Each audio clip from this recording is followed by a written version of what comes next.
Friends, प्राय देखा जाए कि हम कार्य बनाते हैं, सोचते कि तैयार है, इसका परिणाम यह होता है कि हमारा अधिकांश समय व्यर्थ हो जाएगा। कार्य अधिक आवश्यक है, मगर उसके बारे में एक बार सोच रहे, उस पर अमल शुरू करते हैं। आप रचनात्मक चिंतन करें।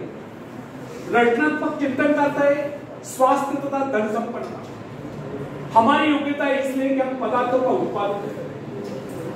निषेधात्मक चिंतन का अर्थ है चिंता, दीनता, अस्वस्थता और सब प्रकार के कष्ट। रचनात्मक विचार मनुष्य के संरक्षक है। वे व्यक्ति को असंतुलन, निर्धनता तथा रोग से बचाते हैं।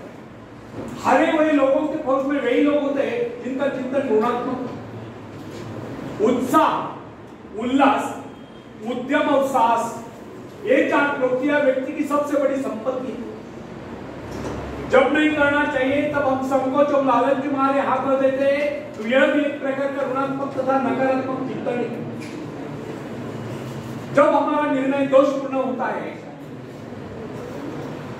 तब हम गलत सौदे कर बैठते हैं और साहस दिखाने वक्त धन लगाने में चूक जाते हैं और सब प्रकार की मूर्खतापूर्ण कार्य और कार्यवाहियां कर बैठते हैं। निषेधात्मक मन स्थिति में नहीं होता कि वो महत्वपूर्ण अवसर पर कोई उचित कदम उठा सके। तब हमसे भूले होती है, त्रुटियां होती है, गलतियां होती है। साहस दिखाने वक्त हम रुक जाते हैं और रुकने योग्य समय हम अपने को रोक नहीं पाते। जब हम निरुत्साहित होते, निराश होते हैं, असंतुलित होते हैं और आराम की स्थिति में पहुंचने के लिए बुरा भला कुछ भी करने के लिए तैयार हो जाते हैं, तब समझ लेना कि हमारी चित्तवृत्ति निषेधात्मक विचारों से घिरी हुई है। जब हम भय और चिंता से ग्रस्त होते हैं, तब भी हमारा मन निषेधात्मक विचारों से ग्रस्त होता है, क्योंकि निषेधात्मक स्थिति में मन सदा ही कायर बना रहता है। इस प्रकार हम अपनी शक्ति कम कर लेते हैं, तब इसका परिणाम भी हमें भुगतना पड़ता है। उस समय हम आश्चर्य करते हैं, हम अपने को क्षीण मानते हैं, हम दुर्बलता का अनुभव करने लगते हैं। इसी कारण कदम कदम चलते हुए हम अनुभव करते हैं कि हमारी शक्ति दुर्बल हो गई। जब हम में इच्छा शक्ति निर्बल हो जाती है, तब नेतृत्व के गुणों वाले हम पीछे लघु बन जाते हैं। इस प्रकार जो लोगों को अपने पीछे चलाता, वही लोगों के पीछे आगे मुंडे चलने लगता है। फ्रेंड्स, हमने जिस काम को पूर्ण करने का संकल्प किया है, उसकी सिद्धि पर हमारा अटूट विश्वास होना चाहिए। हमें उसकी सफलता की आशा करनी चाहिए। हमें उसकी सफलता के लिए अपनी संपूर्ण मानसिक शक्तियां लगा लेनी चाहिए। हमारी मानसिक शक्तियां अनिवार्यता उस कार्य को संपन्न करके रहेगी। आशा जितनी अधिक होगी, उत्साह उतना ही उग्र होगा।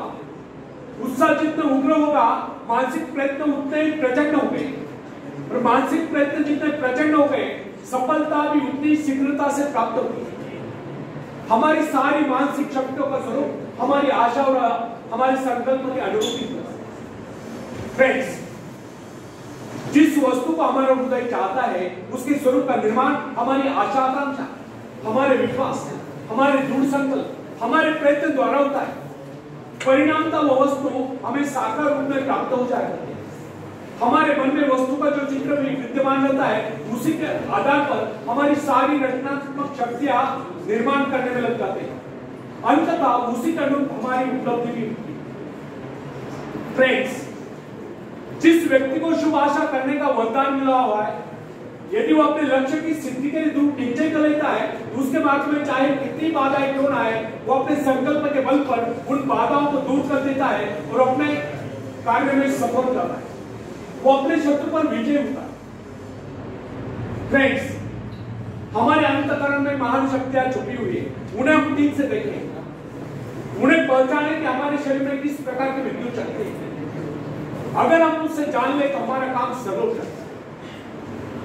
कार्गले ने इस बात को कहा है कि जब व्यक्ति साहस नाम की विद्युत धारा से अपना संबंध जोड़ने का गुण सीख जाए, तो अपनी कार्य कुशलता में लाखों गुना वृद्धि करने में समर्थ हो जाता है। इसका कारण यह है, तब हम उस दिव्य शक्ति की भंडार के सहयोगी तथा सहकर्ता हो जाएंगे। न केवल उस दिव्य शक्ति भंडार से स्वयं शक्ति प्राप्त करने में समर्थ हो गए, बल्कि औरों को भी शक्ति प्रदान करने में समर्थ हो जाएंगे। तब हम शक्ति का भंडार हो जाएंगे। इतनी अद्भुत शक्ति जिसका कभी स्वप्न भी नहीं देखा हो। जिस समय हमें ज्ञान हो जाता है ये सारी शक्ति उसी अनंत स्रोत से आती है और हमारी ओर स्वतंत्र तथा उन्मुक्त रूप में प्रवाहित होती है और अनंत स्रोतों से आने के कारण जिसका प्रवाह भी अनंत है, तब हमारा अंतःकरण उस अनंत शक्ति में स्थापित हो जाता है। तब हमारे भीतर का अशिक्षित मन शिक्षित होता है और तब बेईमानी, स्वार्थपरता, अपवित्रता जलकर नष्ट हो जाती है। ईश्वर वह नहीं जो मैं अच्छाइयों के प्रति अंधा बना दे, बल्कि ईश्वर वह है जो मैं अच्छाइयों को देखने की दिव्य दृष्टि प्रदान करे। धन्यवाद।